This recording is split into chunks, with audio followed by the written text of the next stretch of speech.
What another crazy, exciting week we've had in WWE. Unfortunately, we started off on a pretty bad note with Finn Balor getting injured in his championship match at SummerSlam, and he was forced to relinquish the Universal Championship the following day on Raw. He says he's going to be out for 4 to 6 months. I know we're all hoping it's closer to 4. Nonetheless, sending out positive vibes. Hope he gets better soon. So because of that, we obviously need a champion on Raw. There were 4 qualifying matches to determine who was going to make it to a fatal 4-way the following week on Raw, so it's going to be Roman Reigns, Seth Rollins, Kevin Owens, and I believe the big surprise, big cast, well, I guess not really big surprise, are all going to fight tomorrow night on Raw in a fatal 4-way, as I said, to determine the new champion, so that's going to be interesting to see. We also learned that Sasha Banks was injured at her match the night before at SummerSlam versus Charlotte. We don't know how long she's going to be out. But that led us to Bayley finally debuting on Raw. See, I was right. Told you eventually it would happen. Mick Foley announced he signed the best, hottest free agent in the world, and that is Bayley right now. Well, not anymore, because now she's on Raw. She challenged Charlotte to a match. Charlotte didn't want to fight. We had Bayley versus Dana Brooke. And now Charlotte and Bayley are going to have that match, I believe, at Clash of Champions, which is Raw's first lone pay-per-view. So over to SmackDown. Let's stay with the women for a minute. Daniel Bryan and Shane McMahon announced 2 new championships. The first is the SmackDown Women's Championship. We're going to have a 6-pack challenge at Backlash, which is SmackDown's first standalone pay-per-view since the draft, with Eva Marie on vacation. I believe she's in the British Isles. There's the 6 women on SmackDown. So Nikki Bella, the returning Nikki Bella, who I will talk about a little bit more in a minute, versus Carmella, versus Alexa Bliss, versus Naomi, versus Natalya, versus Becky Lynch. Can I get everybody?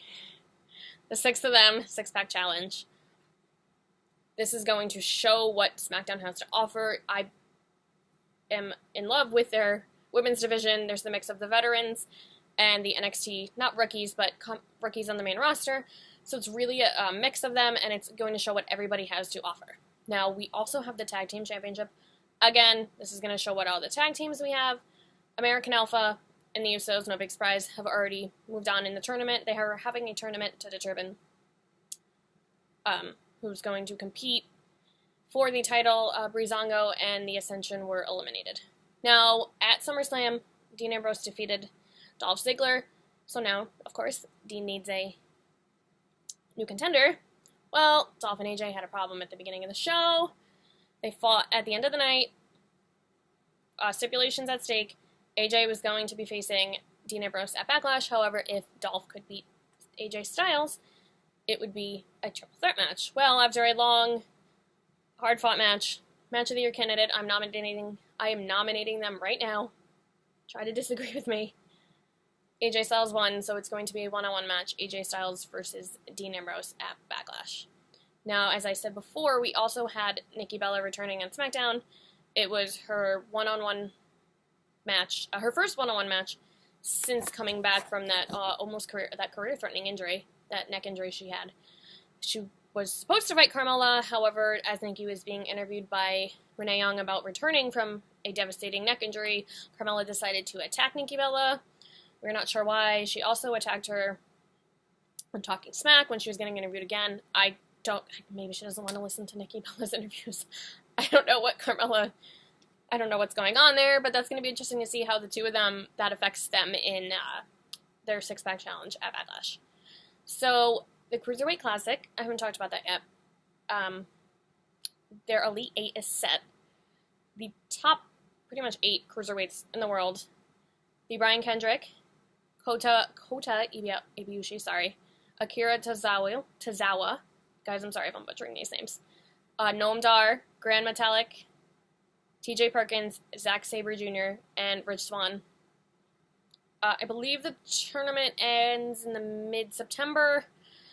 We are also seeing, I forgot to mention, the Cruiserweight division coming in September 19th, so I believe the Classic ends before that. Hopefully we see all of them, hopefully, if not some of these contenders on Raw. They're all going to be a fantastic fit. We've already seen what the Brian Kendrick can do in WWE, so more exciting things to look forward to. Speaking of, these are pretty younger guys, new to NXT, new to the WWE. Need you to watch out for Johnny Gargano, again, sorry, cannot say some of these names, and Tommaso Ciampa in NXT. Believe they're officially signed. I think they are going to be the next big tag team. We lost American Alpha. Watch out for them. Speaking of tag teams, with all these fantastic tag teams, we have the new tag team titles on SmackDown. We have the New Day running Supreme on Raw. WWE, you need to sign the Young Bucks, Nick Jackson, Matt Jackson. I don't know what else I could say about them that you probably already haven't heard. I hope that they are on your radar because they are fantastic. They would make a great addition to NXT, to SmackDown, to Raw. They could have their own show. I mean, they're just great. Okay, that is all I have for this week.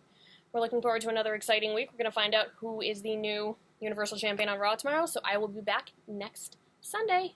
Bye.